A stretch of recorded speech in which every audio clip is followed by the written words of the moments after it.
Hey, what's up, everybody? Welcome to this week's edition of the Red Cup Review. I am your host, Rob Banks. Welcome, welcome. Come on in. Make sure you guys are liking the video. That's very important. It helps with the algorithm. Also, be prepared to blow the chat the hell up because, this is your show, fellas, and, we just love to hear from you guys. All right. Joining us this week, as always, is my better half, Baz. We got Warriors, come out and play. the Planet X Nibiru of the Red Cup Review, the fucking Knickknacks Plastic Planet is here with us as always. He's always welcome. What's going on, Knickknack? How are you? Hey, not much. Thanks for having me on, Rob. And we have a super duper special guest hailing in from our hometown, the Bronx, and that is Jesus Marquez, who is currently a Marvel Comics Upper Deck card artist. How fucking awesome is that? Jesus, say what's up to the people. How's it going, everyone? You were like a light switch. You were like normal, and then you went live, and boom, it's like on. It's awesome. That's so cool. I'm happy to be here, guys. Thanks for having me. Yes, it's awesome. We've been trying to get him on the show since day one, and I love this guy's art, man. Me and him go way back to the days of the Lair, so shout outs to the Lair, best comic shop in the Bronx. Absolutely. Yeah. Jesus, you got something going on for us tonight? I don't know. We kind of advertised something, so tell the people that are watching right now who is Jesus Marquez, real quick. I know you're a cartoonist, and then tell them how to get in touch with you, what you're going to be doing tonight. You there? Upper Deck. You hear me? Yeah, we got you now. Go ahead. Okay, cool. Like I said, a cartoonist from New York City. I've done a couple of card sets for Upper Deck for Ragnarok, Marvel Annual 2017, Infinity War, and I'm working on 2 more as we speak. But I can't say which ones because I signed a contract. I'm a Bronx boy, born and raised. And, I'm a cartoonist. I love drawing. I love telling stories. Awesome. Freaking awesome. So how can people get in touch with you? How can people see your artwork? I'm on the social medias. I prefer Instagram, so you can just look me up on pretty much whatever platform under the same handle, at the Jesus Marquez. There you go. That Marquez. I keep saying Marquez.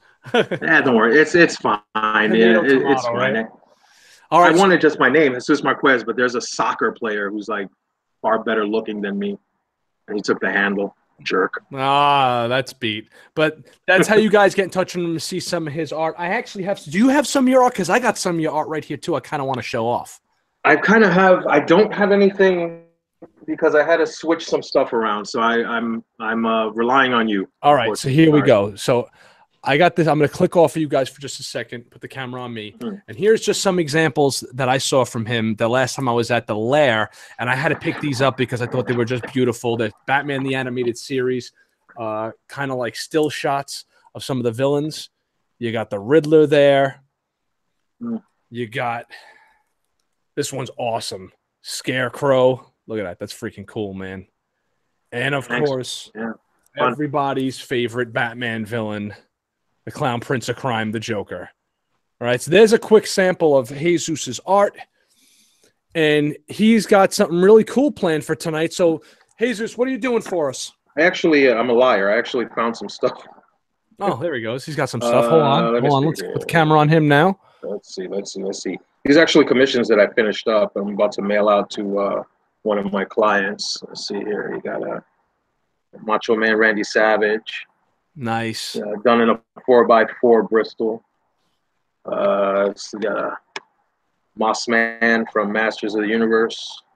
Love the flies going around him, man. That's cool. Nice touch. This was a little weirder. Heathcliff and his dad.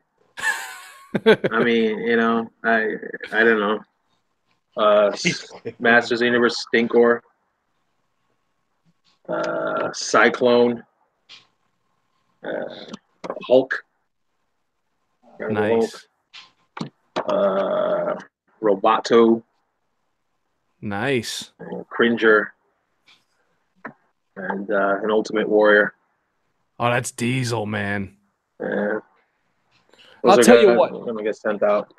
One thing I noticed about your art, and I think this, and correct me if I'm wrong, that lends itself to having to draw like these sketch cards because it's like smaller artwork. I think I remember you mentioning this in the last interview we did. We had like an in-depth interview a few months back. If you guys want to go check out an actual in-depth interview that we did, you have to capture the essence of a character in such a small space. Yeah. Right. So could you like kind of quickly work us through that process of like what goes through your head? You have a small space to work with. How do you come up with the idea of conveying a character's personality or something that's unique to them? Or Yeah. Well, with trading card size stuff, I usually like to keep it as clear as possible. I don't like to put a lot of stuff in there because it's going to get lost in it anyway because it's such a small size. So as far as movement, I try to keep some movement in there because I don't want it to be kind of like still and kind of dull. So it's a little bit of a challenge. What I do personally is I don't really sketch it out. I just go straight onto the card, especially with the stuff that I get from Upper Deck.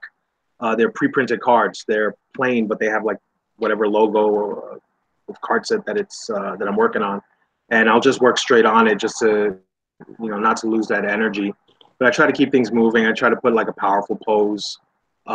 Usually I'll keep it like bust size. If I do it any other size, it would probably be waist because a full body shot just doesn't look good on those cards. I don't know if you guys ever seen like those old Marvel cards, right?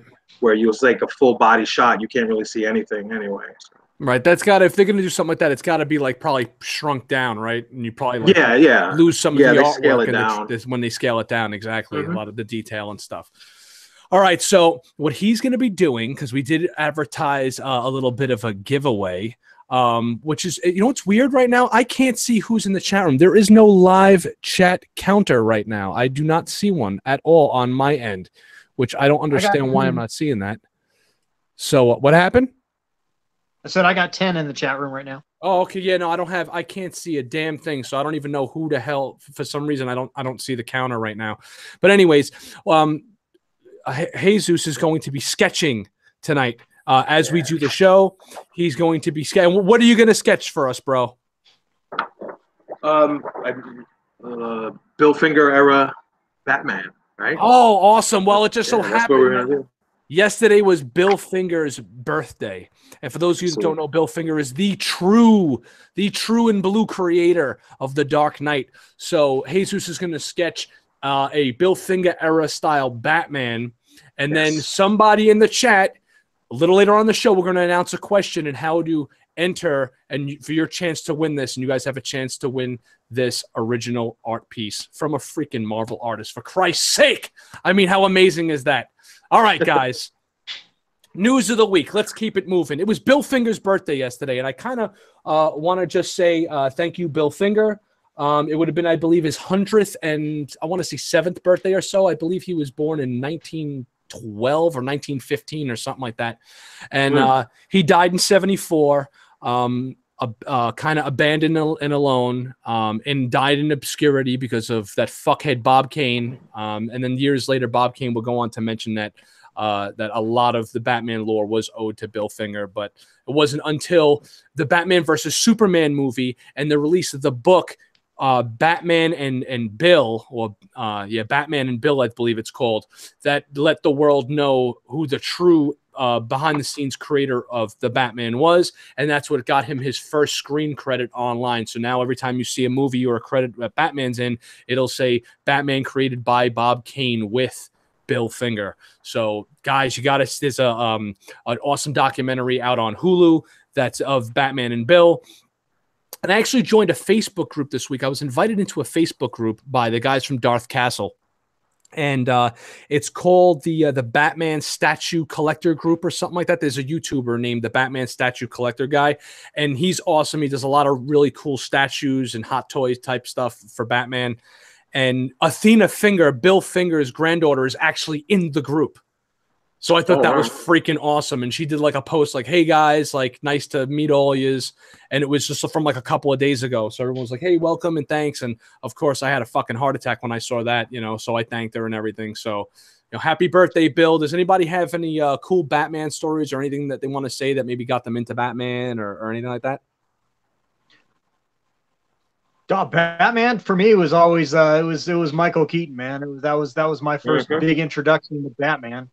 Because prior to that, the only Batman I knew was Adam West, and while there's people have a fondness for that incantation, it was always pretty corny in my opinion. So it's definitely the '89 film that really brought me into Batman. Awesome. Baz? Adam West and Super Friends. Very cool. That's like this pretty much right here, kind of that we got going on here. What about you, Jesus? '89 Batman, all the way. I mean, my dad took me to see Batman when it came out in the movie theater in Parkchester. I don't know if you remember, there was this old, small movie theater in Parkchester. Oh, yeah. They got rid of it course. actually a few years ago. It was kind of tucked in near the post office, Yep. where you Bronx people, and I'll never forget it. It was, it was one of my more pleasant experiences going to the movies. I love that film. Nice. That's freaking awesome. It says, yeah, Rob Just a Fan writes, what figures are that with the Bill Finger look? I don't know about figures in particular, but the Batman that has kind of like the wider bat ears and the purple gloves, from like the first, like the Detective 27 Batman, is like the original Bill Finger look. And then, I mean, he was writing Batman straight through the Dick Sprang era, I believe. He's responsible for the Batmobile with the bat head battering ram on the cover, on the front of it. I mean, he created everything. Gotham City, pretty much almost all the rogues. He had a hand in even creating Joker with Jerry Robinson. He created Robin along with Jerry Robinson. I mean, he was responsible for pretty much everything except for the name Batman. That came from Bob Kane, but everything else is pretty much Bill Finger. The cape, the gadgets, all that shit. Thomas and Martha Wayne, the way the family died in the alley and Crime Alley and all that. Bill Finger, ladies and gentlemen. So that is the guy we are going to say thank you to tonight, especially with what Jesus has going on for us. Not only was it Bill Finger's birthday yesterday, but it was also another great historical person, John Williams, the composer of everyone's freaking childhood. The grandmaster of music and movies himself. Nick Nack, I'm sure you have plenty to say about this gentleman. John Williams, dude, I can't. We could do a show. We could do a show on John Williams. Where would Star Wars have been without John Williams? When George Lucas, I read this a couple years ago, when George Lucas was originally drafting up Star Wars, 20th Century Fox was kind of critical of him because, and this is what I read, if I might be mistaken, but 20th Century Fox's studio was actually kind of critical of him because they felt that George Lucas should go with more of a contemporary score on the original Star Wars film. Could you imagine how less Star Wars would have held up today if it had like a disco score to it, as opposed to the classic awesomeness and epicness of John Williams' soundtrack? Could you just imagine that? Baz and I go through this every time a new movie comes out, and we talk about, and it really came about when we started talking about the Danny Elfman soundtrack in the Justice League, and we were talking about that versus the guy who did the started doing the music for the new DC characters recently. Baz, I'm drawing a blank on the guy's name, Hans Zimmer, and you just don't realize how awesome and necessary music is for a movie. And we mentioned this a lot of the times too when we were talking about Conan and those war drums. Like, music can really take a movie that's now, not that Star Wars is here because it really is up here, but it could take a movie that's here and really just elevate the shit out of it. And John Williams is the master. He is like beyond the level. So you have like levels 1 through 10, and he's like the 11. No, can you just imagine? For me, the most iconic scene in motion picture history for me personally is the scene where young Luke, walks out from the moisture farm, steps up onto that lip and is staring off into the binary sunset of Tatooine with that haunting soundtrack. And that soundtrack is truly the star of that scene, nothing else. But that haunting soundtrack is just like, that is the most iconic scene for me in motion picture history. And without the chord tracks. So, yeah, I mean, and it's not just Star Wars is pretty much, I guess, what he's most known for, but you also have the Indiana Jones theme. You have the Superman theme. I mean, and that is the fucking Superman. It's like all of his themes became the theme. Like that's what that is, and exactly. totally synonymous with that. You know, I think he did Jaws too, right? Correct. I mean, the guy just did everything that's awesome. Is him. So I can't. Jurassic Park, and it goes on and on and on. The NBC Nightly News, hell, he did that. I mean, it just goes on and on and on and on. Oh, geez, man. I remember the highlight of watching Superman Returns when that came back was the John Williams score in the beginning. Oh, absolutely. Gave me shivers. You know, that just goosebumps. You know, where the credits on that, the Superman Returns were brilliant. Where it's going through space and going through like blown up planets and shit, and has that soundtrack. It's just like, oh my god, it's like we're back. I'm 5 again. Yeah, that's all John Williams. Unfreaking believable. Baz, what is your favorite John Williams song? It's got to be that Superman theme song. Yeah. I mean, it's gives me goosebumps. Every time I want to say Imperial March or the classic Star Wars theme, because Star Wars is my favorite of anything, of everything ever.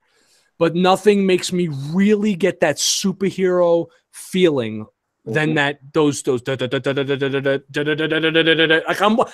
could just be like hanging out in a fucking supermarket and hear that, and I want Superman to show up. Like I'm just waiting for him to fucking show up. Doesn't matter where I am, you hear that, and it brings you right to that freaking moment. And for me, especially, it's the when he shows up outside of Zod's, just General Care to step outside. That's forget it, especially with the music and all that. That's it for me, man. I couldn't pick one, guys. It would be like, trying to like mix, but it'd probably be like trying to, pick between, really good pizza and Twinkies, guys. It's all good. I can't pick one. What's your favorite kid? It's like, all right, come on, man.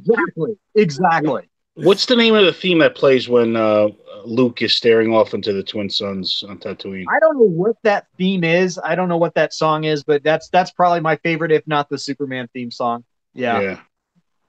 We got a few questions in the chat, and I wanted to address them real quick. One of them, I believe, was I forgot who it's from, to take us through Jesus's drawing process. Jesus, do you have a drawing process that you like to do, how you approach something?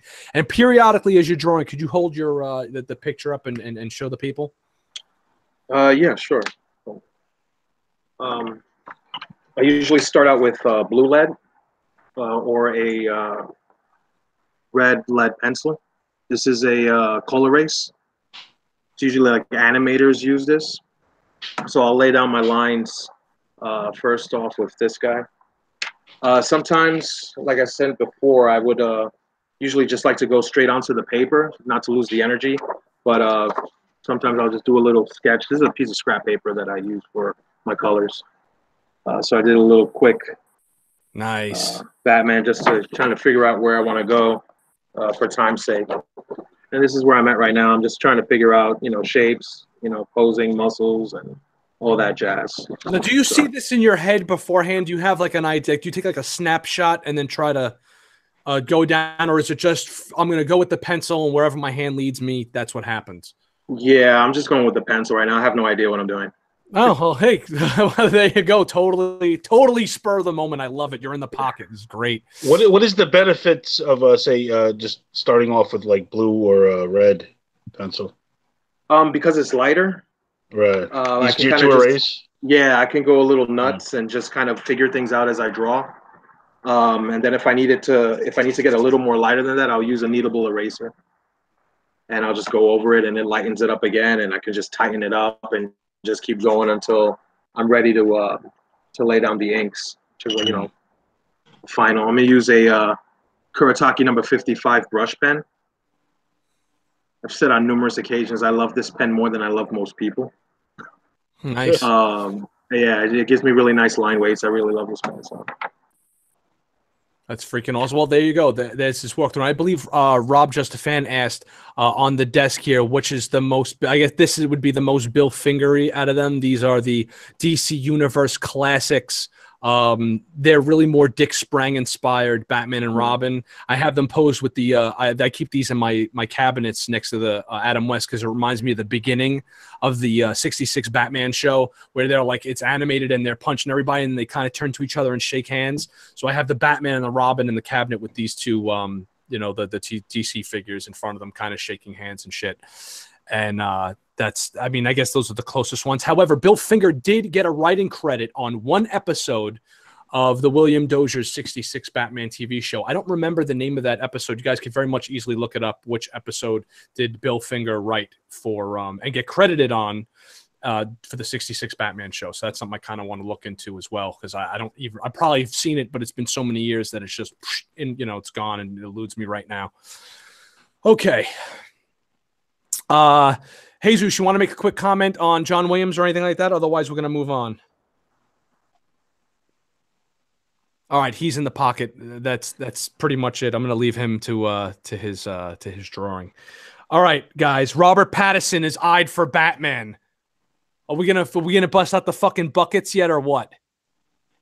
No, because I've heard worse. I mean, one of the Jonas brothers was trying to promote himself to get into that role. So, you know, listen, I raised holy hell when Affleck was cast, and I was eating crow over that one. And you know, back in '89, everyone was complaining about Mr. Mom, Michael Keaton being cast as Batman. So, I'm of a wait and see kind of attitude about this. I don't. Yeah, he's not officially cast. The wind right out of my sails there, Bass. I agree. I don't like, look, they all get a bad rap. The fashionable male asshole from Mallrats becomes the greatest looking Batman in costume. And then you got the fucking sparkly vampire guy who could turn around and give an Oscar winning performance. You never know with movies and how the hell it works. I know everyone's face palming and wants to fucking throw up and all that shit, but and he hates those movies. That actor, what's his name? Patterson, whatever. He hates the Twilight movies. Rightly so. They're terrible. But, I just don't like, I don't know if I like he's got a good, decent jaw for it. He's probably of the right age at this point. I'm not feeling the eyes. I don't think he has like that crazy look, you know, but, whatever. Did fucking, Nick Knack mention this in a post this week, Mr. Mom, bro. All right. Take us through the Mr. Mom days. Oh yeah, well it was just like what Baz mentioned just a second ago. I mean, I remember when they casted Michael Keaton and everyone hemmed and hawed like, hey, they just casted fucking Mr. Mom as Batman, because you know Keaton was known for his comedic performances back then, where they're talking about Mr. Mom or Night Shift, and people just weren't going to make that bridge to Batman, and and now he's probably one of if you ask 10 Batman fans, he's probably 6 out of 10 of those fans' favorite Batman. So, exactly. You never know. You never know. This is all just hearsay, but it's news to us, so we got to report it here on Red Cup. Jesus, you got a question? Oh, sorry. Hey, Jesus, you got a question, bro? You there?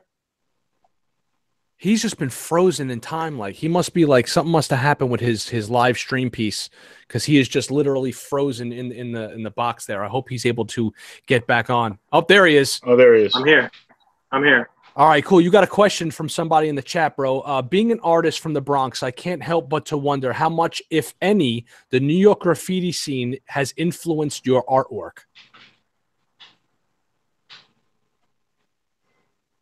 He disappeared again? Some of that's you hear me? I'm here. Yeah, we got you. Go ahead. You got me? Okay. Yeah, when I was in high school, seeped into my artwork. I had characters like huge, big feet, and stuff like that. As I got older, my style just has changed and evolved. Do you have anybody that you grew up idolizing as far as artwork goes? Oh yeah, Art Adams was a big influence. Joe Madureira, I was topic obviously.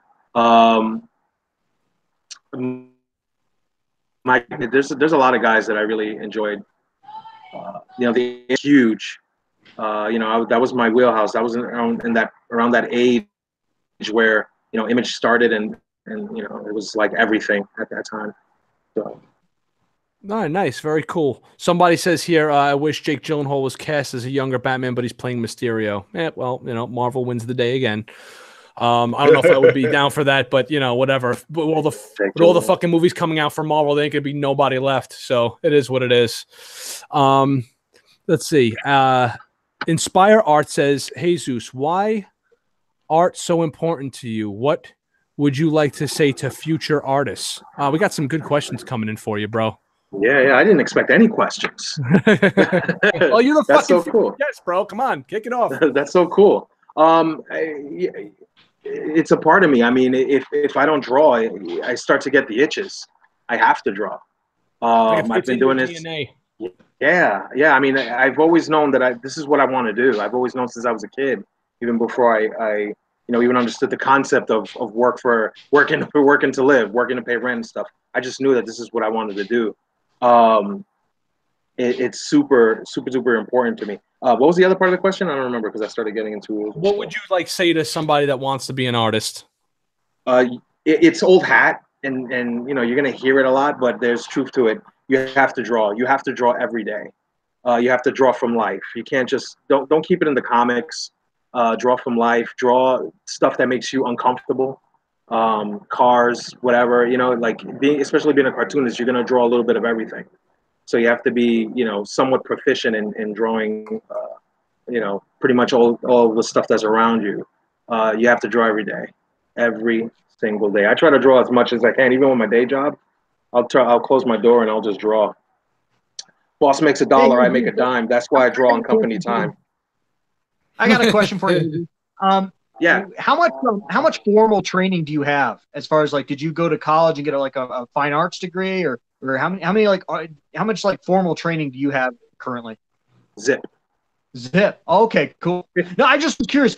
You know what? I was really into drawing in high school, and I'll tell you what broke me. What broke me with drawing was taking art classes in college because they just sit you in this circle and you're literally drawing like fucking gourds and shit. And it just was doing the still form, and it was literally that I'm like, this is the most boring crap in the world. And we'd all draw our fucking gourds. We'd stick them up on the bulletin board, and then everyone else in the class would tear down everyone's work. I was like, this is horse shit. Yeah, so I mean, I didn't make it. I didn't make it as an artist in that respect. Not that I was ever really that good. I would have, but I was wondering, if you did go through that, how did you get through that gauntlet? It's like the bowl of fruit thing, right? Like you said, you have to sit down and draw a bowl of fruit. It's the most boringest thing ever, but if I read a script and there's a bowl of fruit and it's a kitchen scene or whatever, I'm going to do everything that I can to make the best bowl of fruit just because it's in the comics, you know what I mean? So I'm not going to sit there and just draw a bowl of fruit for the hell of it. It's a weird, I don't know. It's just the way I am. I just love sequential storytelling and just making comics in general. So I just want to do the best that I can. So. You have, all right, we got a bunch of questions coming in. I want you to fire them off as quickly as you can. Okay, someone says, do you have a comic book out for sale? Now, just tell them again, he was late to the show, what you got going on. And I know you love sequential art, but let them know your deal with the Marvel. Yeah. I mean, as much as I love, making comics, right now I'm doing a lot of card sets for Upper Deck, which is fun, but that's pretty much eating up a lot of my free time right now. I do have plans to bring back my creator-owned book called Man of the Hour. I did that book a couple of years ago. We did a very short print run, and we sold out of it. We have a lot of great stories, that we want to tell, and we're actually looking to submit it to a publisher. You guys were talking about the New England area a little while ago. Ironically, that's where I want to send it. There's a publisher in New England called Alterna, and I really like their style. I like the way they do their thing, and I like the business model. Right now, their thing is getting comics in people's hands and filling those gaps that are left by the bigger companies like Marvel and DC. They're putting their books in newsstands again, Barnes and Nobles and stuff like that, and they actually print on newsprint.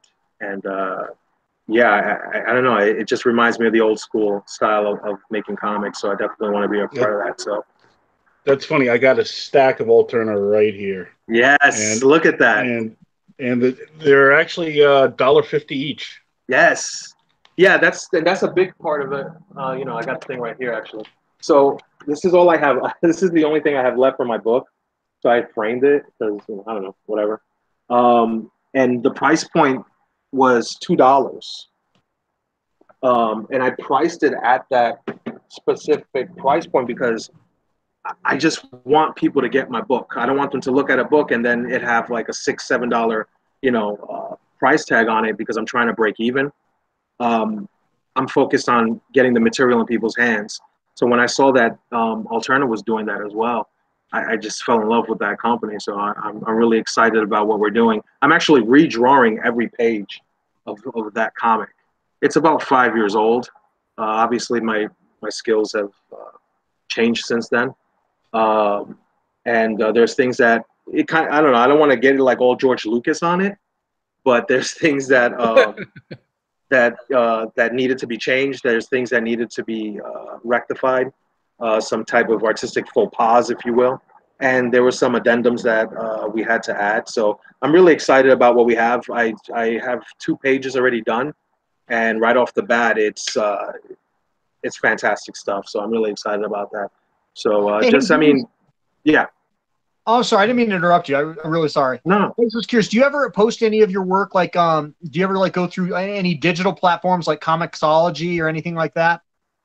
No, that was actually one of our plans. Was to when we were self-publishing the book, was to put it through Comixology. We just never had a chance to do that, but that's something that we're really interested in doing, just because it's the sign of the times. Sure. You got a couple other questions here. With technology advancing, do you recommend people do graphics design degree? Who asked that question? Because I feel like I feel like I'm getting worked right now. APX Xavier. I thought it was one of my buddies because I'm a dinosaur. I'm a complete dinosaur. Everything I do is analog. I do no digital art whatsoever. That being said, yes, I think it's best to get as much training, get as many tools in your tool belt as possible to create your art. And like I said before, it's just a sign of the times, man. Very cool. And you have, let's see, what else you got going on here? What got you into drawing? What got you into drawing? Do that one. When I was really young, it was animation.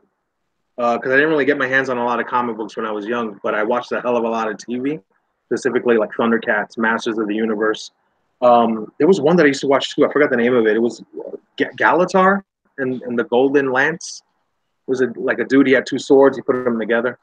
The old Conan movie, the Schwarzenegger Conan movie. Yeah. A lot of that stuff, the barbarian stuff.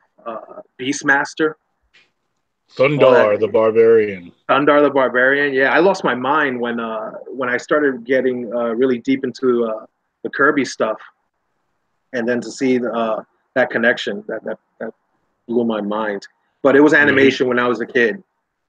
Sounds like Filmation was a big influence on you then, because you mentioned He-Man, you mentioned Thundar.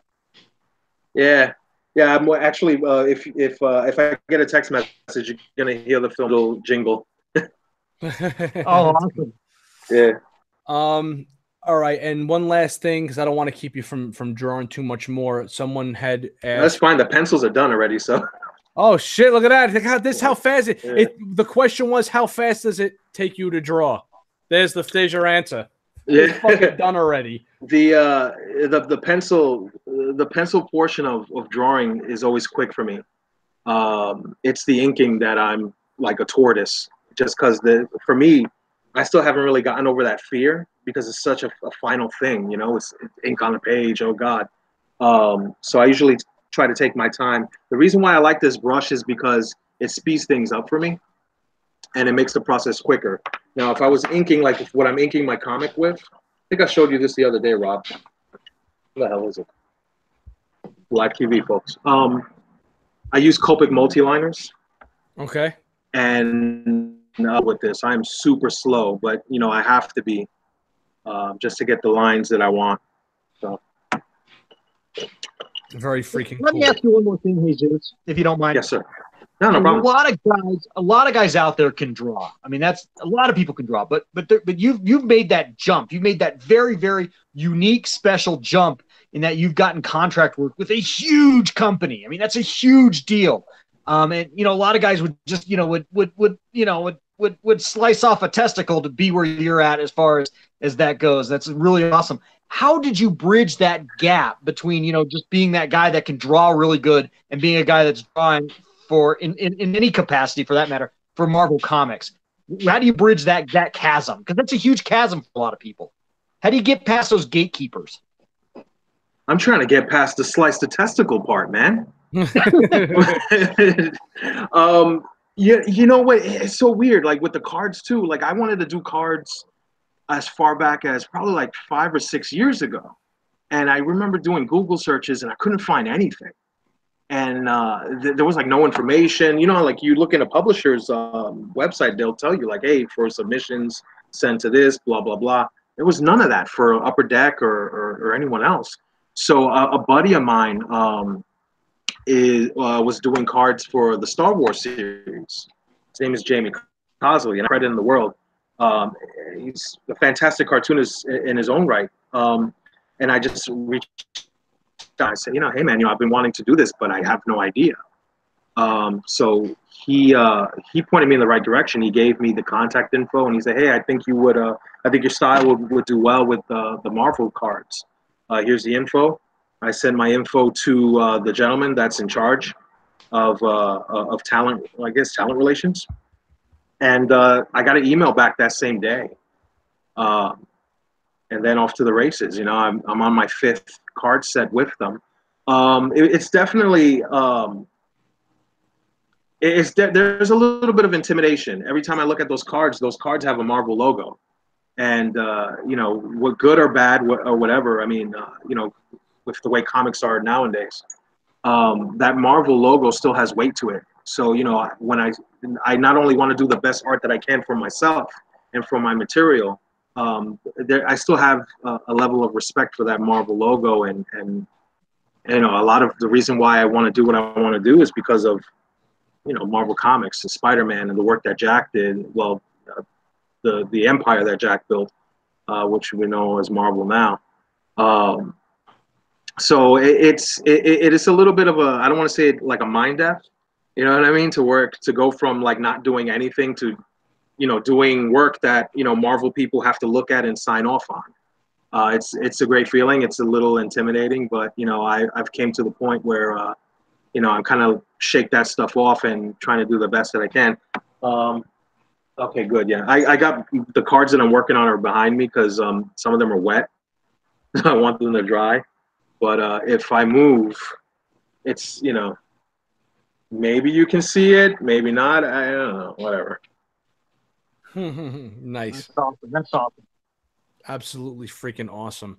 All right, gentlemen, we got a lot of reveals that came out this week. A lot of cool new toys and everything else. Everyone's gearing up for Toy Fest. Everyone's dropping their little fucking sneak peeks and everything else. Right now, actually, over in I think Tokyo or Japan or something like over in Asia somewhere, they have like some kind of big convention going on. So not just with that, but also coupled with the releases that they have coming to gear up for Toy Fair with these companies for next week.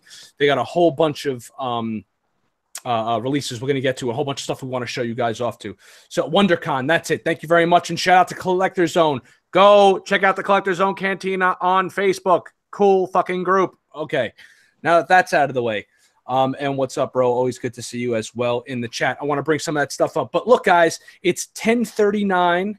Batman came out in Detective Comics 27 in 1939, I believe. So we're going to tell people right now what they need to do in order to win this awesome piece from Jesus. I want to say this now before we get into all the really cool and awesome looking stuff that's coming out soon.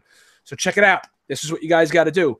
You got to go to Jesus's Instagram page. So you got to go to Jesus's Instagram page. Jesus, what's your Instagram page? It's at the Jesus Marquez. At the Jesus Marquez. Go there. First of all, you got to follow him because his shit is awesome. And then you're going to write him a private message. And the first person to write him the correct answer to this question is going to receive this awesome exclusive Red Cup review sketch. How fucking awesome is that? Now, here is the question. What high school, what high school did Bill Finger and Bob Kane attend in New York City when they met?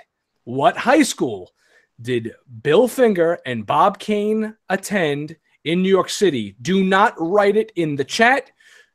Go to his page and be the first person to type it in after the show. So it has to be the first person that enters this information in after the show will receive this at the Jesus Marquez. Once again, what high school did Bill Finger and Bob Kane attend in New York? First person to answer that question correctly after the show, you get the cool sketch. All right, here we go. This is the cool shit that's coming out this week. I'm going to go to screen share on my side. But here we go with some cool shit. Hot Toys. We're going to start off with the Hot Toys. Start the screen share now. This went up for pre-order this week, ladies and gentlemen. The Captain Marvel hot toy. And she has the same wooden expression that she has in real life. I give you the wooden lady. What do you guys think real quick? Oh, can I start out, guys? Yeah, go ahead, man. Man, I already got the figure in hand, guys. It's right here. You want to see it? Here she is. There she is. In here. Now I think the likeness is dead on, but the articulation on the I just saw that shit. Oh my god!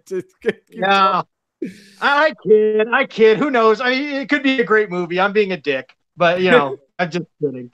But yeah, a little plank of wood for you. Captain Marvel. I kid. Here are some other shots. I'm gonna keep flicking. Let me know because I can't see the chat and anything else right now, guys. So you guys let me know if users seeing it on your side. You should be. Yeah. There you go. Her and all of her glorious posing.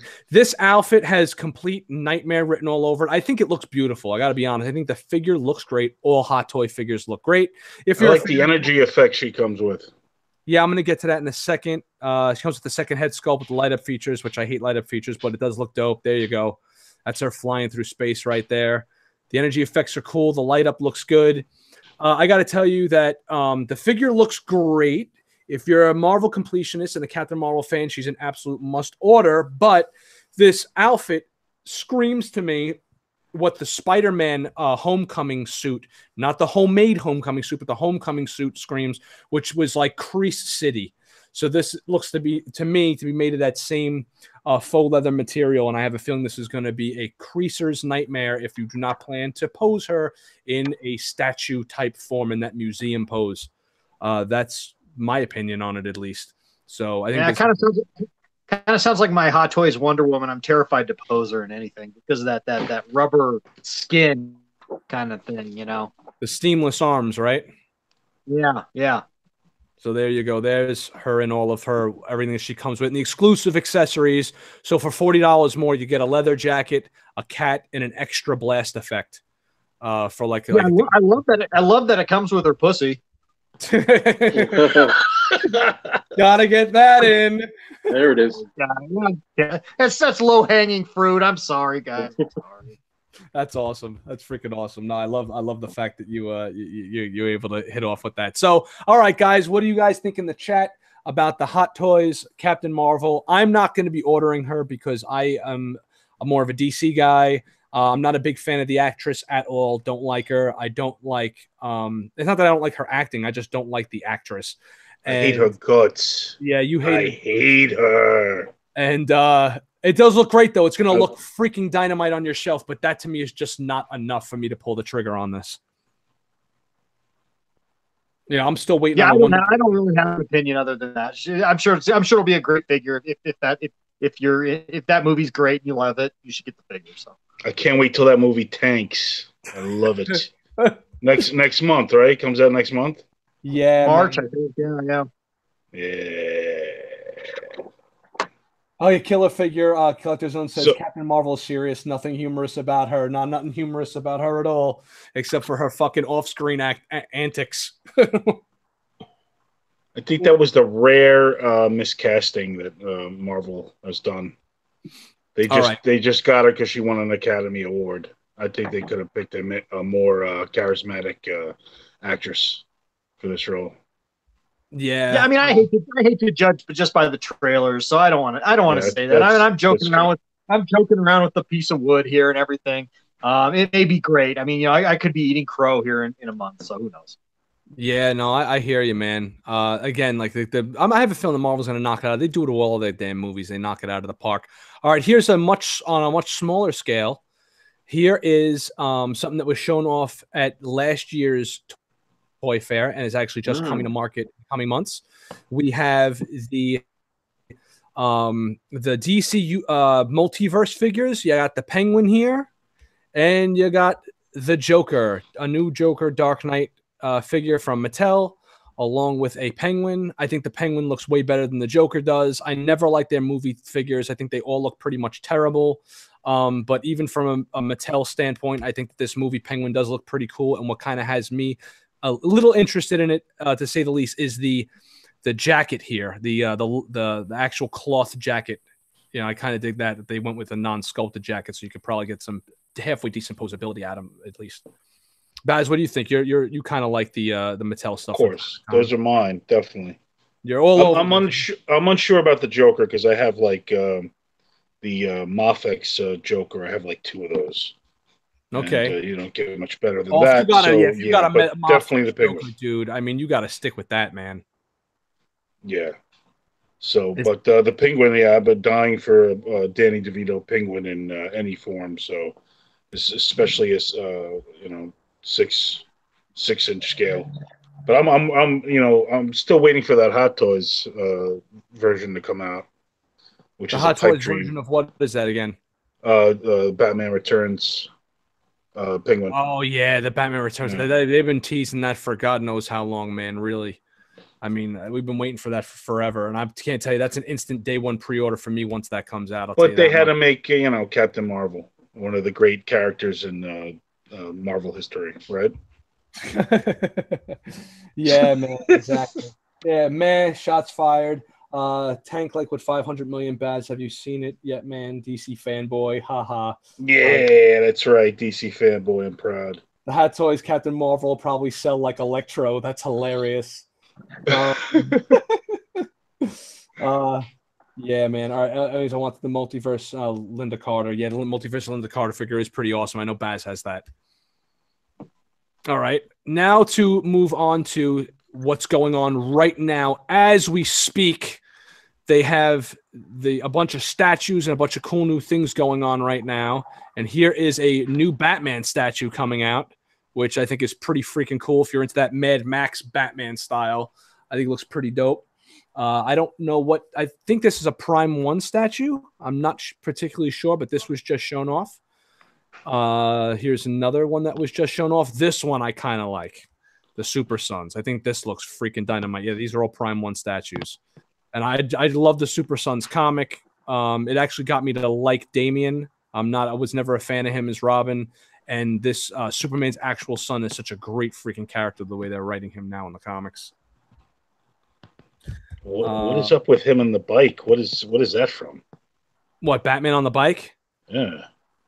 That is from a series. That's from the New 50, not New 52. That's from the Rebirth Batman. He was like that in a couple of issues, I believe, in the one of the newer Rebirth issues. I don't know exactly which one from though, but that's like a newer version of Batman. Then you have the Super Son. Capullo, right? Yeah, the Capullo stuff, exactly. Here's an up close of Damian there on the Prime 1. Prime 1 does excellent shit. This isn't Prime 1. I'm just kind of cycling through a bunch of shit they showed off here. Here is 2 other Batman statues. Obviously, the one in the background here is from the Arkham series video games, and this one in the foreground is inspired by his look in the new Rebirth series of Batman. There's a close-up look there. Very nice. I'm not much of a statue guy. This is pretty cool because this is Gotham by Gaslight, and I love the Elseworlds tales. Oh, yeah, that's cool. I'm digging that. I like the smoke coming around the stack that he's sitting on and stuff. I love this Batman outfit too, with the patchwork design that they had, as if he was really hunting down criminals back in the 1700s, right, or early 1800s, whatever it was when Jack the Ripper was around. Oh, that's cool. Let's see what else they got going on here. The Lee Baremo Jokers come with 4 multiple heads, I believe. They have the Dark Knight Returns damaged head with the eye with the Batarang sticking in it. They have the skull face one over here, and they have the straight up laughing one. This is inspired by the Joker comic series by Lee Baremo, and there's the statue itself. That's a dynamite side. This is 1/4 scale too. This is like 18 inches tall. It's massive. Massive freaking statue. You guys are getting all this, right? Yeah, that looked a little rich for my blood, but really cool stuff.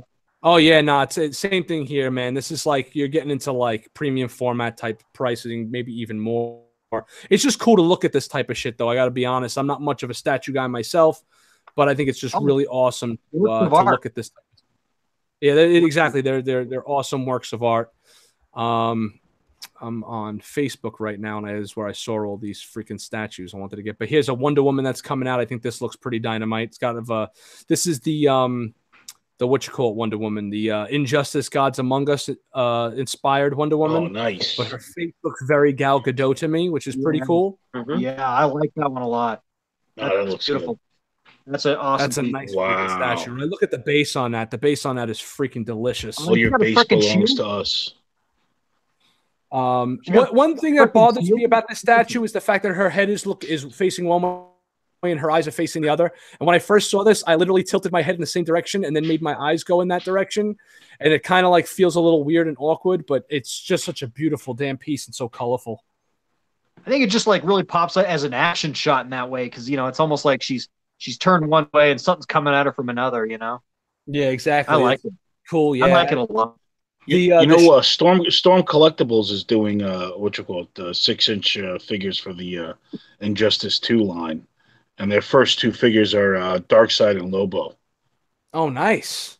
Yeah, so I love that I love that. That's a great alternative universe from DC. And what studio is that's making that? Storm Collectibles. They're doing Street Fighter right now, and I think Mortal Kombat. Nice, yeah, and I've seen their Street Fighter-y stuff. It's very manga-based, but still super articulated and stuff. Yeah. Very cool stuff. If you're a Street Fighter guy, it looked like they came right out of the damn game itself.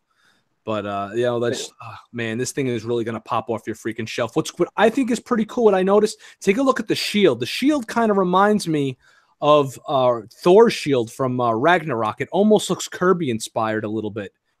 I mean, you don't get like a perfect shot of it, but with all the lines, are you guys seeing like you guys see like the way my cursor is like running along the picture here? Yeah. All right, yeah, that's what I'm trying to point out to you guys. Exactly what I'm looking at, and that kind of has like that Ragnarok Thor shield kind of inspired with all like these crazy little lines and stuff. Kind of digging it, man. What's all the shit on the base there? What's all the stuff on the base there? That's like I can see arrows.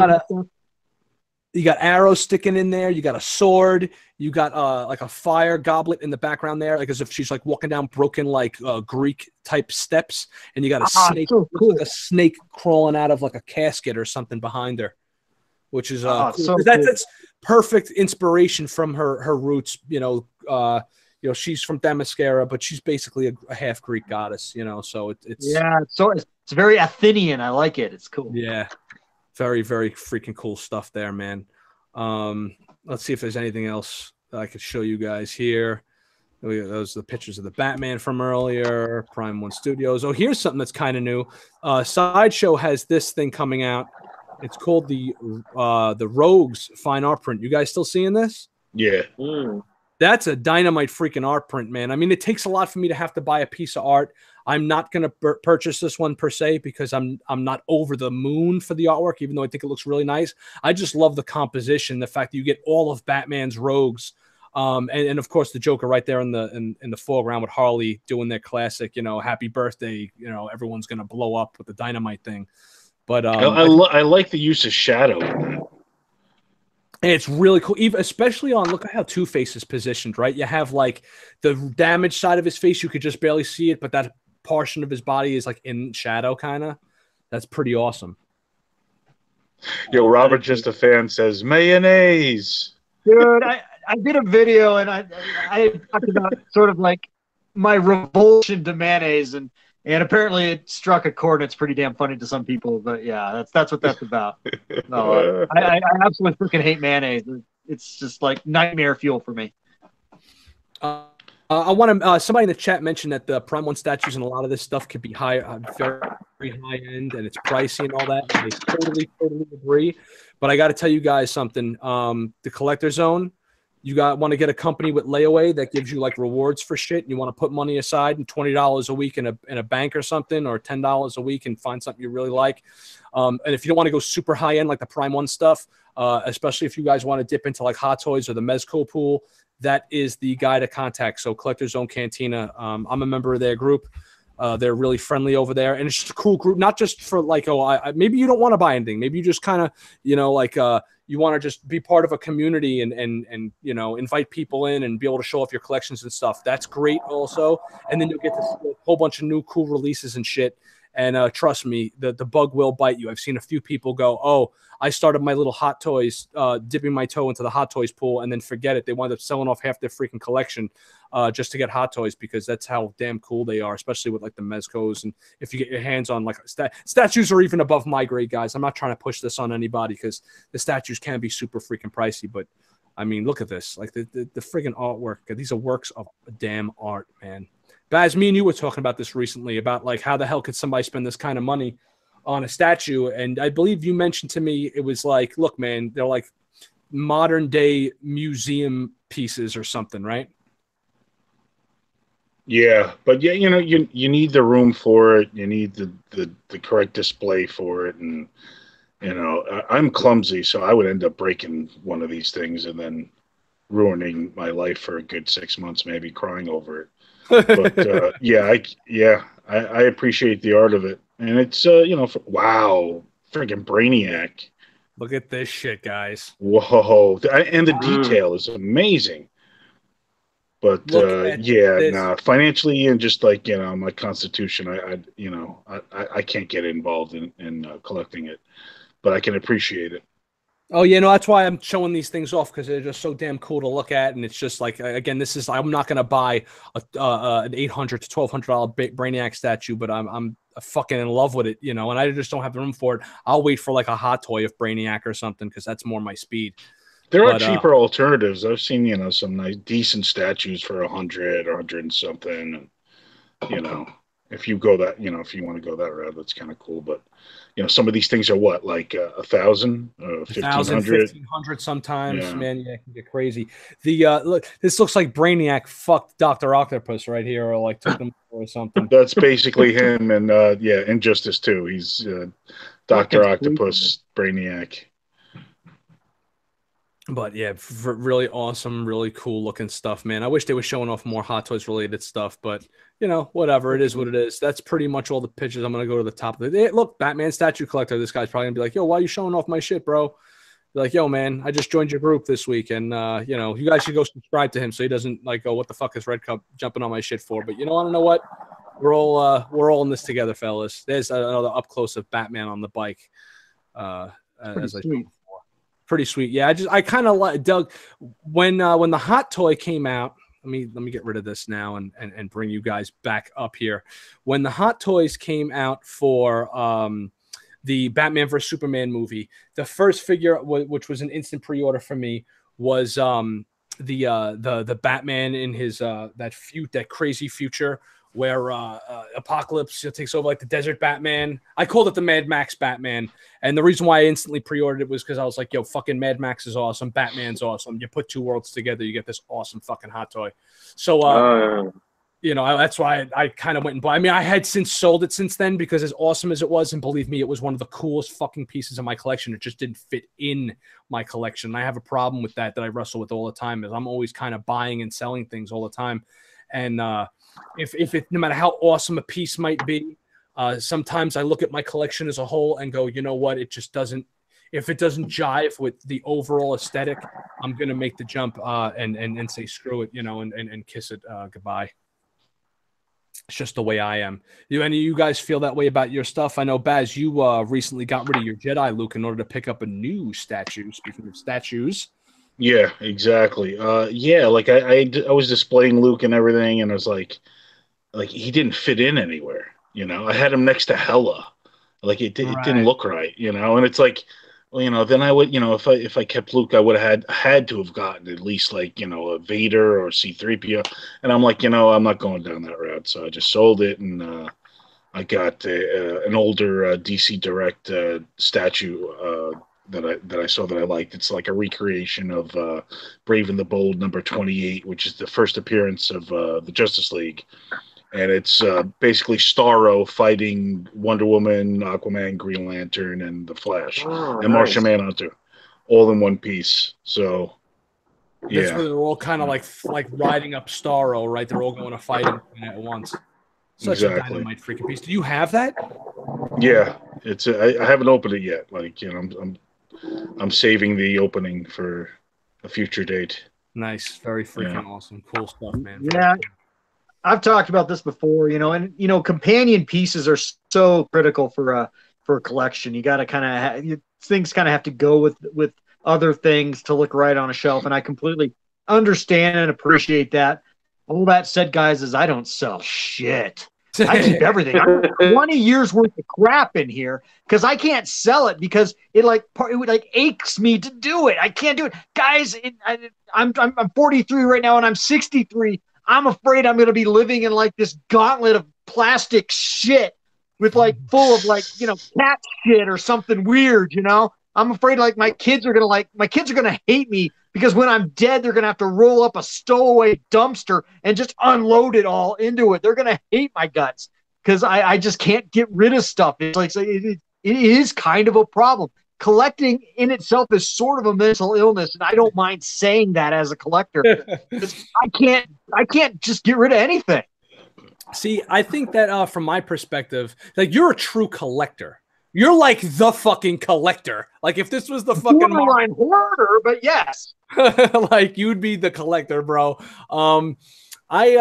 People write to me and stuff, and hey, how's the collection going, and what did you pick up this week, and hey, where is that? Hey, did you sell that piece? Why the hell did you sell that if you just bought it or any of that? And I buy a lot of things to review, and then just to get the money back and keep the reviews going, because that's what we do here. And then occasionally a piece will make it into the collection. I don't collect just to collect, though. I don't. I kind of have a very weird. I don't really consider myself a collector in terms, because I don't want to just feel like the walls are closing in on me. Like, all right, Nick, when I look at your stuff, I don't get that feeling, because I feel as though you're in a modern day Wonderland, fucking Disneyland of toys and statues and shit, But for me, I have to be able to see my stuff first of all. I have to be in a room. I know people I have my collectible room, which is a broom closet that I go and sit in, and it's just a fucking closet that I open the door to and look at once in a while. And to me, that's kind of defeats the purpose. I'd rather have a hangout room or something I could hang out in and see my stuff. And I want my stuff to be in front of me. So in my area, I have this. I have another set of these on the other side of the room there, and I have the TV in the middle with the fireplace, and I could sit back and just observe my collection in front of me. And if a few things make it past into my peripheral vision, or maybe past a little bit, that's fine. But I want to kind of keep things here, so I can keep a handle. I feel like if it's in front of me, like a defender in football, right? Don't let the fucking wide receiver get behind you, because then shit'll really get out of hand. Keep it in front of you, keep it manageable, and be able to enjoy everything that's right here. That's where my head is at, basically. I completely agree. I do have one rule with collecting and in display, is that the room collecting has to be a secondary purpose for the room. The main plastic planet, the one I do keep all my premium stuff in that you see me do a lot of my videos in, that's actually a TV room. I watch TV up there, I game up there. This room down here that I'm in, I actually have a weight bench behind me, and believe it or not, I use it once in a while. But this is sort of my workout room, and it's full of shit, and fish tanks too. I also am an aquariumist, if that's a thing. But so I keep my aquariums, my weight bench down here, and then there's a bunch of collectibles. So there's reasons for me to be down here besides plastic crap. That's the secondary reason for the room. That's a big importance to me, that the room has to be more than just a museum. Nice, very cool. Oh, here's something that one of the first videos I ever saw from Nick Knack mentioned the show Silver Spoons, right? You remember that fucking video you did, bro? Yeah. All right. Yeah. Collector's Zone writes, I'd love to have that mini train like Silver Spoons. Bastard, that kid had it made. Yeah, Nick Knack, this is you, that bro. That show was part of the reason. I think that show kind of ingrained in me why I became a collector, because I remember that room from Silver Spoons early on, and seeing the little train, and they had all the arcade games and all the food and all the shit in this awesome room. And for the love of me, my whole life, I'm like, I want a room just like that. I also credit Mr. Rogers' Neighborhood for why I'm such a collector. If you guys will remember, Mr. Rogers always put all the imaginary land models on a shelf. And and they were all nicely lined up on a shelf. It should have been a detolf, but it was nicely lined up on a shelf. And I just remember thinking how amazingly cool all the imagination of the castle and the trolley and all this shit looked on a shelf. And I love the aesthetics of that as a 4 or 5-year-old. And that probably also led me to this as well. That's so freaking cool, man. The another question that was asked was, who has the biggest collection out of all of you, the most collection, Rob, Baz, or Nick Knack? I'm just going to say fucking Nick Knack right now. Because, like, what you see behind me, besides for another level above me, and soon to be another level below, because I'm actually raising these D-tops soon, and I'm going to put all my comics and trades and all that other shit in my books underneath that. I only got 6 of these, and I've been trimming my collection down smaller and smaller because I want it to be as small and as neat as possible. But Nick Knack's the fucking plastic planet, man. I mean, Baz, I don't know. Like, you just recently did a move. Did you get rid of a lot of your stuff? Yeah, but I have a lot of tubs filled with action figures. I can't even count how much. And then I have like 20 long boxes of comics. Yeah, you definitely have way more comics than I do, dude. Like way fucking more, bro. Going back to the 90s, like when I started collecting again in the mid 90s. Right. But I sold all my stuff from when I was younger, when I was in the 80s. Oh, that's But I want to show you the statue I was talking about. Oh, this yeah, I want to put it on you for a second, so you go ahead. There you go. There's the statue right there. That's what it looks like. Yeah, Starro. Nice. I absolutely love that fucking cover too, man. It's just those were it's an old comic, but those were the days of like real comic covers, where it lets you know what's actually happening inside the fucking book. I love those type of covers, man. All right. Other piece of news going on this week, because we're going to start to wind it down. There was the Justice League versus the Fatal 5 trailer. I'm surprised no one in the chat mentioned that. That fucking animated show. All the DC animated shows are great. They're like hot toys. Everything they put out is pretty much just looks fucking awesome. I'm totally digging it, man. It's like transporting me back into the days of Justice League Unlimited. Especially since Paul Dini and what's his face are back on it, right? Bruce Timm, yeah. Bruce Timm. Mm-hmm. And what you call it there? The main characters of the piece is Starman, who had a big arc in the JSA comic in the early 2000s. Do you remember that arc where he was he had like amnesia or something? He's from the future. He's originally a Legion of superhero character. That's the guy in the trailer that falls, right? He has the ring. He kind of like falls to Earth. Yeah, and he has a black outfit and it's like a star field. Right. Yeah, it was a Jeff Johns run, yeah? Yeah, exactly. Yeah, I know what you're talking about. So he was kind of like, his personality changed in that series. He was kind of like a goofy kind of Deadpool almost like character. Mm-hmm. So it's going to be interesting to see what they do with him. And also Jessica Cruz is the other main character. That's awesome. The fact that they introduced her as the like a newer Green Lantern, and they're going to use this cartoon is like her first cartoon. It's a good way to showcase her. She is an excellent character, man. After I read her in the Dark Side War, she's fucking awesome. What's great about her is that she has anxiety, and she's a Green Lantern. Really? Yeah. So her overcoming fear is even harder. Oh, I'm going to have to fucking really delve into this character now because for those of you that are starting to know, I pretty much suffer from anxiety from time to time as well now, ever since this last summer. But that sounds. Yeah, it's like she doesn't even want to leave the house. It's that kind of. Oh no, I don't have that bad. Yeah. That's why. And she's got a fucking ring. Jesus, how the hell is she worthy, man? Damn. I don't know. You read. I can relate to that. You know, when I was in my mid-30s, I used to suffer anxiety attacks. I went to the hospital twice thinking I had a heart attack. It was kind of embarrassing, honestly, but you know, it was so bad. So you know, and that's nothing to laugh about. Anxiety affects a lot of people, and you know, we've all been there in some way, shape, or form. I'm starting to think like everyone gets it at some point in their life. It's just at different points in their life for different people. Yeah. You know, it clobbered me in my early 30s, right after both my children were born. I don't know if it was the weight of being a dad or what. But you know, I remember, you know, sitting in the car after work thinking I was dying. You know, of course I wasn't dying, but I felt like I was dying. So I get it. I know exactly what you're freaking talking about, man. It looks good, man. I love the lineup they're using for the Justice League in that cartoon. I like the fact that they changed it up a little bit. Totally fucking down. And Bruce Timm does no wrong. He's like, oh, check it out. The Warriors 4-pack dropped today. Collector's Zone is bringing up. That's also the 40th anniversary of the movie, right? Yes, they were good. Actually, good drop. Good time to actually wait and release something. On the like, oh, we'll hold this back and wait. I'm kind of glad that they're releasing it as a 4-pack because I was like, oh, they're going to release 2-packs, you know, and they were like, nah, screw it. I guess we'll just because the Ghostbuster 4-pack is $300, but it's got all kind of light up sounds and all kinds of shit that it does.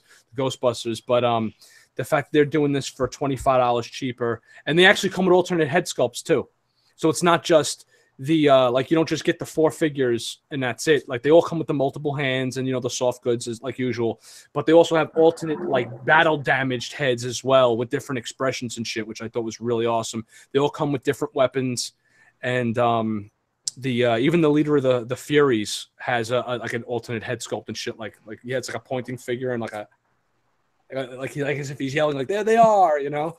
So that's kind of cool. But I'm digging that as well. Somebody actually much earlier in the show mentioned about the Mezco the Warriors 4-pack and was directing a question at Jesus. We kind of got missed in the shuffle there. Like, hey, does he know this? Obviously, because we're from the Bronx, like that these figures are dropping. We're all from the Bronx here, guys, with the exception of the Plastic Planet hailing from Colorado. I'm not going to get the Warriors.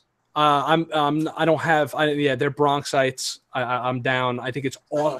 It's not my generation. But then again, half the fucking movies that I like, Young Frankenstein, I got up on the wall.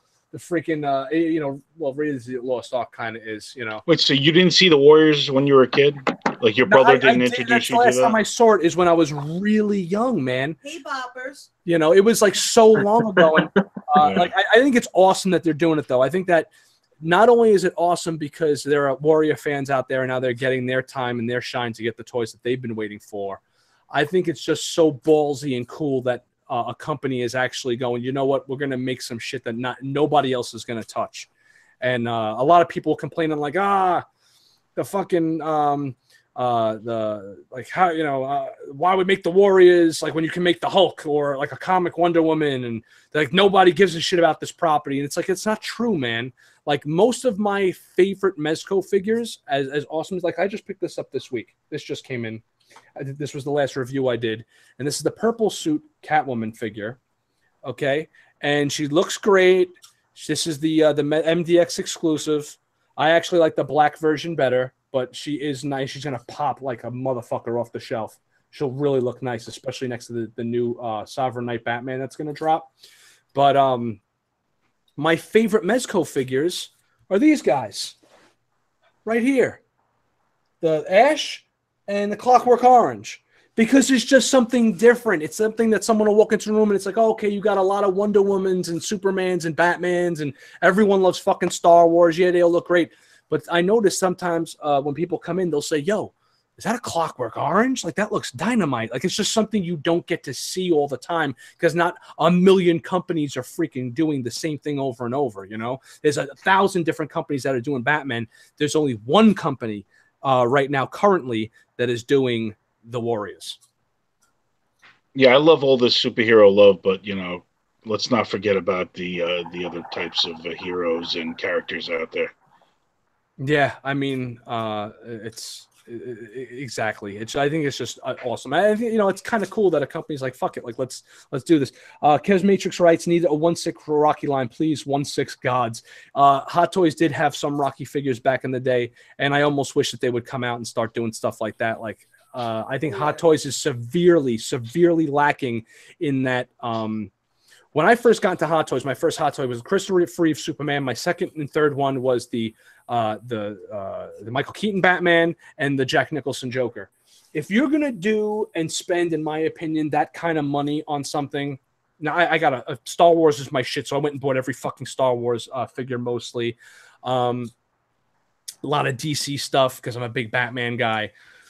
But I want, it's got to be classic. It's got to be something that brings back that Fountain of Youth nostalgia feeling. It's got to be something like a Rocky or a First Blood Rambo. I'd be all over a First Blood Rambo figure, man. From Hot yeah, any kind of Mel Gibson, man. Braveheart, Mel Gibson, World Warrior, Mel Gibson. I would want a Patriot. That's one of my favorite Mel Gibson movies. Oh, that'd be dope. Patriot. I'm a huge, not Patriot fan. Football. With an optional head with blood in the head raising. Yeah, he's like with an optional head with like his hair going crazy with all the blood on him when he fucking axes everybody with his kids in the woods.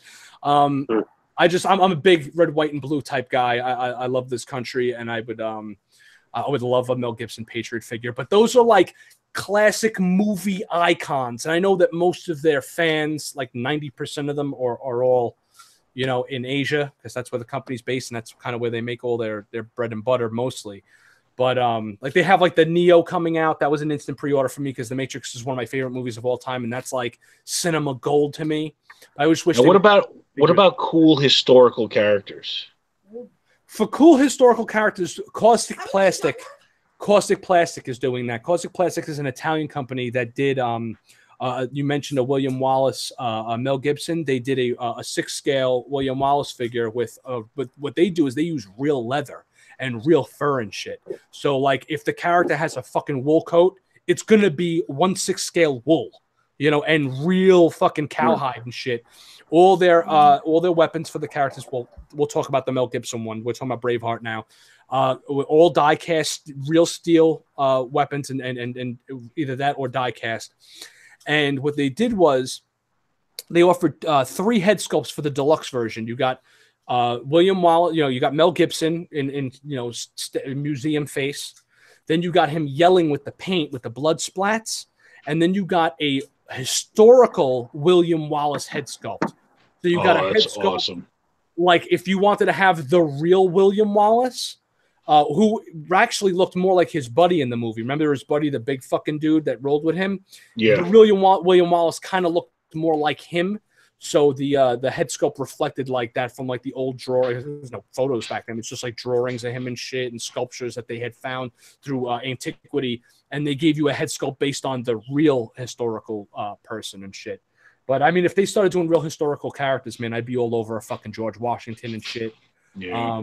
Off the top of my head, he's like the only one that comes to mind where that would be like, super instant pre-order for me as far as like realistic icons and stuff. Tesla what about, would be fucking awesome. A fucking Nikola Tesla would be great. What about King Arthur, say from Excalibur? Which Excalibur? The movie Excalibur from 81. Oh, that would become, yeah, that's so fucking niche. That's something that like, that's why I like these other companies popping up. That's something you might see from one of these other companies. That's why I wish fucking Sideshow would continue with like their movie cult classics line, because otherwise you're not going to get figures like the Ash and the Escape from New York and the Big Trouble in Little China, and then like you would get, let's say, a King Arthur, or from Excalibur or something. That would be cool as well. Do you guys have any figures you wish that were made, like a fantasy wish list thing? Knick Knack, Jesus, either one of you?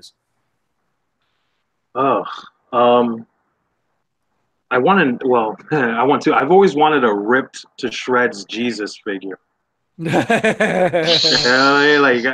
remember back in the day, they used to guys used to have this shirt that used to say God's Gym, and it was a ripped up Jesus doing a push up with like the cross on his back. All right, that's cool. I was always like, oh my God, look how Jesus is so ripped. That's so awesome. Somebody actually made I saw a custom once of a Jesus, and they had, I believe he had a Gatling gun that shot out the wooden stakes or something. Like he had like all like the different things that like Jesus would carry, but turned them into like weapons and gear and stuff. Yeah. But and it was actually a 6-inch figure. It was a custom figure though. Yeah. No, I mean, you know, I'm waiting for an updated like an Orion. I was thinking about this the other day because I told you before, I was looking at your video for the Dark Side, and pretty much anything Kirby I like to snap up, just because there isn't that much of it, right? So I've been on the fence with the Mezco 112 stuff. You know, the conversation that we had. Yeah. And I was thinking, I was like, man, you know, what would be the thing that would like really get me to, you know, to pull the trigger on that? And I was thinking of an Orion with like multiple heads, like, you know, the crazy, you know, Apocalypse head, a helmeted head, you know, like the handsome Orion face, the Astro harness. Yeah, I would love to see something like that come out. Yeah. They're going to wind up doing an Orion because they're actually doing a Black Bolt and the dog Lockjaw 2-pack. So I have a feeling if they're going to start doing Inhumans from Marvel, you're more than likely, especially now that since Darkseid is out, going to wind up getting some more fourth world characters. What's up, honey? Gene Wilder, Willy Wonka. She wants a Gene Wilder, Willy Wonka, and it's funny you mention that because according to the 1/6 community, the worst company on the face of the planet right now, just did the John Lennon figure, and they're actually doing a 1/6 scale Willy Wonka figure, Gene Wilder, but it's the worst fucking company in the history of companies, and they're like notorious for just screwed over the girl, the artist K.A. Kim, who was the artist that didn't get paid for that figure. Is a whole fucking to do for the John Lennon figure, and she wound up producing like a David Bowie Ziggy Stardust head sculpt, which would have been an instant fucking pre-order on my end. And also the now they're doing this Willy Wonka thing that may or may not come out. Who the hell knows? I even forgot the name of the fucking company. Nick Nack, what do you got for us? Oh, I just had to go back in the back room of the archive room. This is my Sideshow collectibles. This is a very old Sideshow collectibles with a stand-in horse that I bought at a furniture store. But this is my George Washington. I bought this because I wrote a fictional fantasy George Washington novel several years ago. And while I was writing that, I felt like I needed some kind of action figure inspiration. So this is my Sideshow collectibles, George Washington, a.k.a. General of the Continental Army here. Very proud of this figure. I think he's pretty badass. So, yeah, I just had to show that off to you guys. That's although this fucking is not awesome. I had no idea that even existed. Yeah, no, there was a whole like a line of historical like American history figures. They did a number of Civil War figures. I think they did like a Sherman and a Lee and a Grant, and they also did George Washington. So yeah, this is a really sweet fucking figure. I do dig him a lot. Like I said, he kind of hangs out down here. He didn't come with the horse. Like I said, the horse I bought at a furniture store. It's roughly 1/6 scale, so I thought it worked. So yeah, so there's George. Yeah, he's got more of an expression on his face than Captain Marvel. This is like the Clerks running joke, right? George Washington with a lightsaber. What? George Washington with a lightsaber? No, not a lightsaber. He had a saber, like a regular saber. Oh, I thought it was a lightsaber. She thought it was a lightsaber. No, just a No, it's a regular sword. It's a regular sword. You gotta put a lightsaber on him now, like right now. I could easily do that. I could easily accommodate that request, but yeah. That's so cool. Somebody in the chat you. said George Washington crossing the Delaware on like that fucking like a 1/6 scale boat and shit. That would be fucking dynamite too, man. That would be sweet. Going to murder some Hessians. Oh yeah, that's right. You know, on fucking Christmas nonetheless. Yep, Chris. Yep. Collector's Own Rights Monster Squad from Mezco Easy. Yeah. Oh fucking hells yeah. They dropped the ball so bad on here it goes. Here comes the weekly Rob Banks hates Mezco. They've dropped the ball on the Universal Monsters line. They really needed to fucking continue that. They really needed a Lon Chaney Jr. They really needed a fucking Bela Lugosi. What the fuck were they doing not continuing that line? It was so fucking nice. And that Frankenstein is still to this day one of their best figures. But again, everybody would rather have another fucking 100th version of Batman or another fucking Punisher or Daredevil, and they're awesome too. But those Universal monsters were fucking dynamite. But he writes Monster Squad, and the Monster Squad version are like my favorite Universal monster versions of those, the Universal monsters. I love the Monster Squad version. Yo, Rob, when does the John Bernthal Punisher drop for Mezco?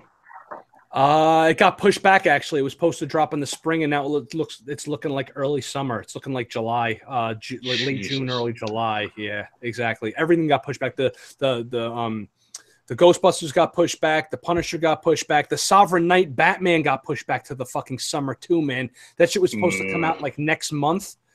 Or this month actually. It was supposed to come out like February, March, and it got pushed back to like June, July, June through August. So probably like around July somewhere.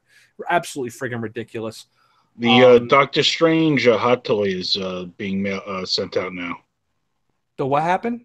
Doctor Strange hot toy. What about it? He's being shipped. Oh, is he starting to ship now too? What, you got him on order? I pre-ordered and then I recently just canceled it because it's like, I think it's like $280 or something, $260. Yeah, crazy. It's just too much, man. I couldn't take that hit. Yeah. Because like a lot of pre-orders have been coming in like all at once lately for me. So that's the worst. Isn't that the worst when you have like a bunch of shit pre-ordered and they all hit at the same time? That's all at the same time. So yeah, like I couldn't do it. That's the fucking Mezco MO too. That's another bone I haven't picked with them. But I don't know if it's I try to like not hate on the company and really hate on the manufacturers because it really sometimes is out of the company's hand and it depends on when the manufacturers are shipping this shit. But we also have to remember that this is a company, they don't give a fuck. They just want their dollar. It's like, you want this toy? Here's your fucking toy. Now give us our money. But what Mezco tends to do is, like, let's say, okay, it's the fucking week before Christmas. Here's the 4 Mezcos that were supposed to come out between September and December. Every one of them are now hitting 2 weeks before Christmas. And it's like, yo, guys, really? Like, we know as a company they're not going to hold back. They're not going to turn around and say, okay, let's release 2 out of the 4, let's say, and then save the other 2 for, let's say, 2 weeks after Christmas, when everyone gets like their Christmas money in, like their gifts from mom or dad or grandma and grandpa come in, or maybe the wife is looking for something to get for them, and they're like, hey, there's this new pre-order coming in, it's supposed to drop, and it's supposed to have come out in December or a couple of months ago, and then Mezco goes, hey, it's after Christmas, and you guys got a couple extra bucks, here you go. They don't do that. They just give you everything at once because they don't give a fuck. It's just like they just take the bucket and just dump it, the fucking acid right on your head and just So well, I got one order I didn't cancel was the the NECA God of War 2-pack with his son Atreus, I think his name is. Did that come out yet? That's coming. Yeah, that's already shipped. Yeah, Collectors it's on the way. Lights, NECA, Funko, Mezco, they all do the same shit. Yep, they all do the same fucking thing. You know, they're all notorious for that type of bullshit. So, I mean, I don't know. It is what it is. New action figures coming up, and I'm going to have an exclusive probably look at these things come next week. Not on next week's show. Next week while I'm at the Toy Fair. Star Wars Black Series now has like these new hyper real figures that are coming out, and they're going to be anywhere between $80 to $100, and they're going to be a little bit bigger. Supposedly, this is the rumor mill. They're going to be a little bit bigger than Black Series figures, and they're going to have soft goods and be super hyper realistic versions. But it's from Hasbro, so my hype meter is like down here, and I don't need another fucking scale to collect. So I'm I don't. The whole scale thing that turned me off. Man, I heard Vader was going to be like 10 inches or something.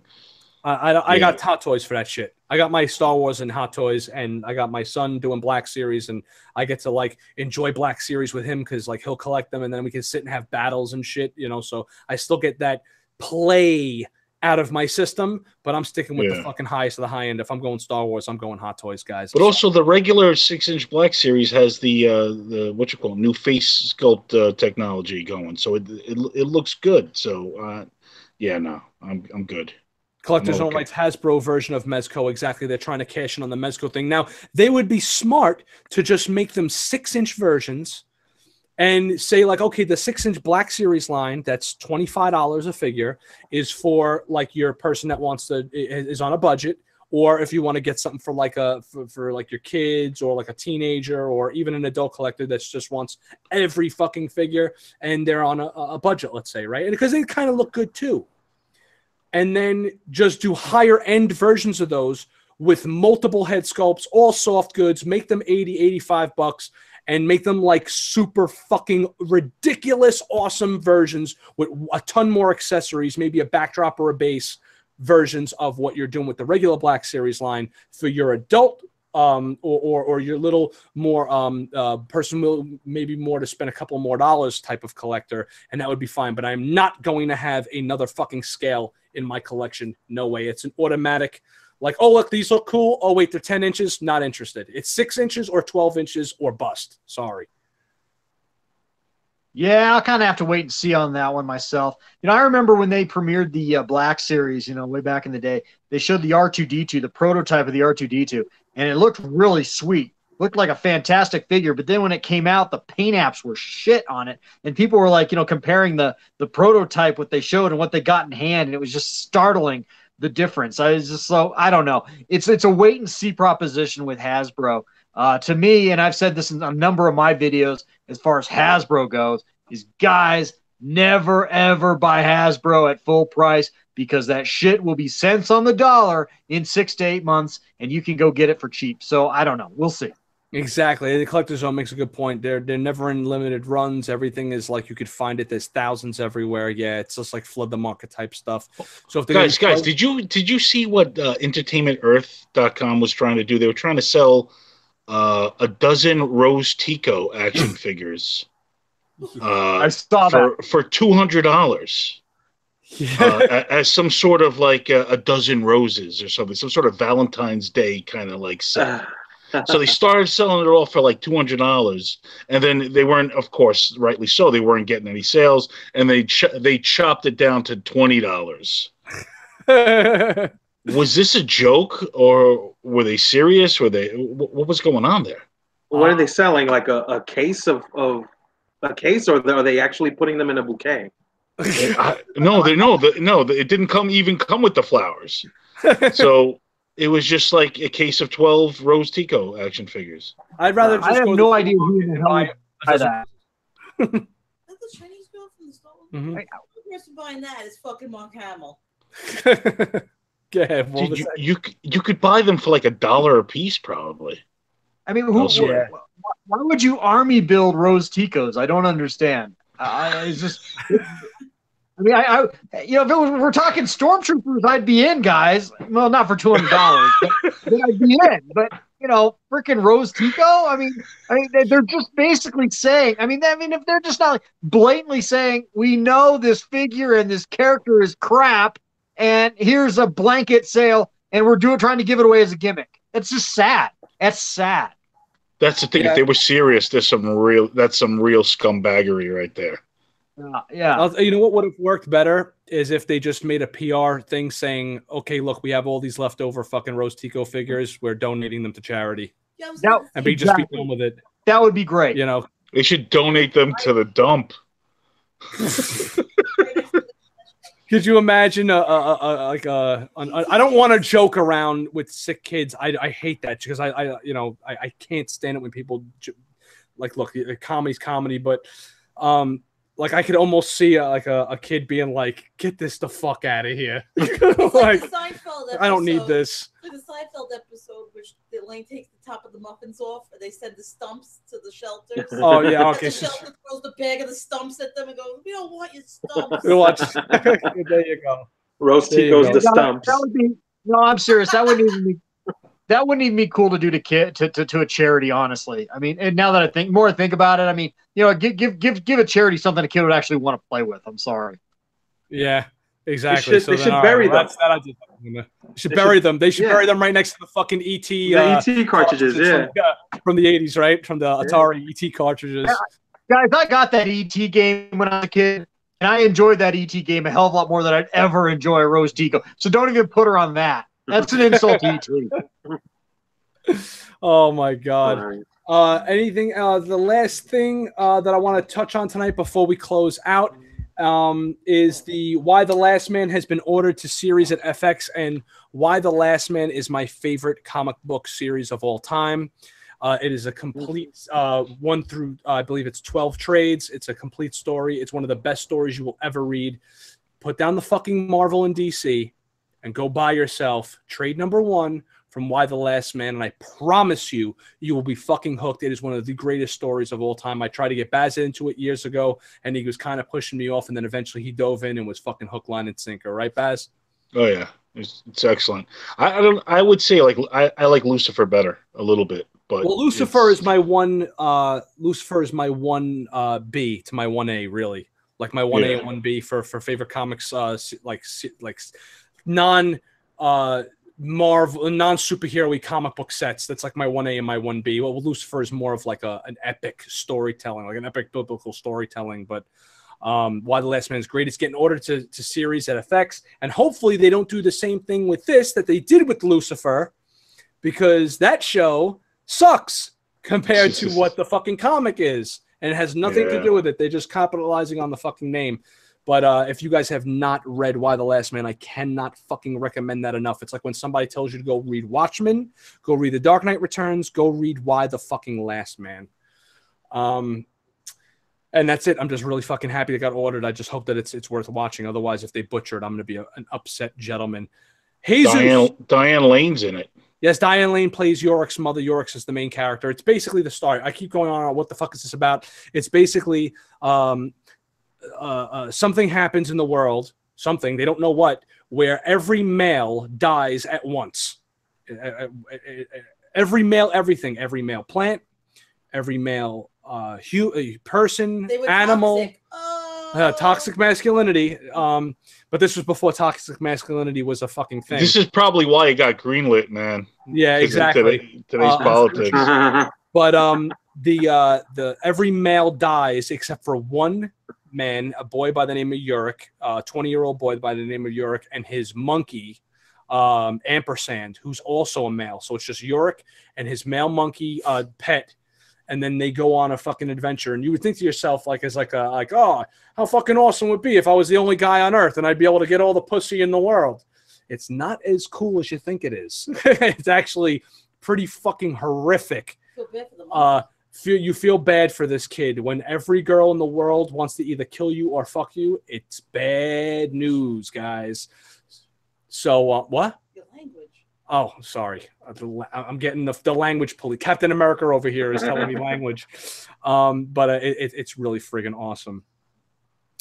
Anyways, Collector's Own writes, hey, good luck, Jesus, Upper Deck in your career, man. Very talented, and I wish you the very best in everything you do. Jesus, do you have that drawing that you can perhaps show off as a little bit of a teaser before we close out tonight? Yeah. I finished it about 20 minutes ago. Nice, awesome. Well, what do you got for us? I got the camera on you, man. So this is it. Okay. Well, I appreciate the well wishes from the viewer. Thank you so much. Let's see. Here we go. Wow, that's freaking awesome, man. There it is. So there you go. The Bill Finger Batman sketch giveaway. There it is. All right, guys. Here's your opportunity. The show is going off the air in about another 2 minutes. So once the show's off the air, the first person that goes to the Jesus Marquez on Instagram, you got to follow. First of all, you guys should fucking follow him anyway because he's just awesome. And then, PMs him. You have to private message him the answer to the trivia question that we had mentioned earlier. I'm going to say it one more time. The trivia question is, what high school did Bill Finger and Bob Kane attend in New York? What high school did Bill Finger and Bob Kane attend in New York? The first person to contact him after the show will be the winner of this awesome piece. I want to thank everybody in the chat room for joining us tonight. We absolutely fucking love you guys. Sorry, language. Love you guys. Without you, this wouldn't be possible. Of course, Baz, my best buddy. Love you, man. Thanks for joining me. My soulmate, my hetero soulmate from across, I don't want to say it's not from across the great land that we've been talking about earlier of the United States. My Mile High buddy, Nick Knack from the Plastic Planet. Go subscribe to Nick Knack's Plastic Planet. He is just the funniest motherfucker on the internet. He's one of the only shows I watch. So if you want to see what I watch for fun, I always go and tune into to the Plastic Planet. Nick Knack, say a few words before we shut this thing down. Oh, man, as always, thanks for having me on, Robin. And Jesus, man, it was awesome to meet you. It's awesome to meet an awesome artist and someone who's reached just such a great plane in their career as you have, and it's it's awesome and it's humbling. And so thank you so much. It's been nice meeting you. And as always, guys, do please subscribe to the Plastic Planet. So Knickknacks Plastic Planet on YouTube. Nice. Baz, any final words? Is there a show next week? There is no show next week. Thank you for mentioning that. There is no show next week. Next week, I am going to be covering Toy Fair, both Saturday and Sunday. So this is where you guys got to get in touch with the social media. You got to subscribe to the Red Cup Review. You got to subscribe. You got to follow Instagram and Facebook at Official Red Cup Review. And if you guys want to join the community, it's the at Official Red Cup Review community, where you guys could actually post your pictures in your collections and say, hey, this is what I picked up this week and everything else. So I will be posting a lot of pictures. Also, I'll be working with Geekstronomy. I mention them from time to time in my videos. Also, go follow Geekstronomy on Instagram. Go follow Geekstronomy.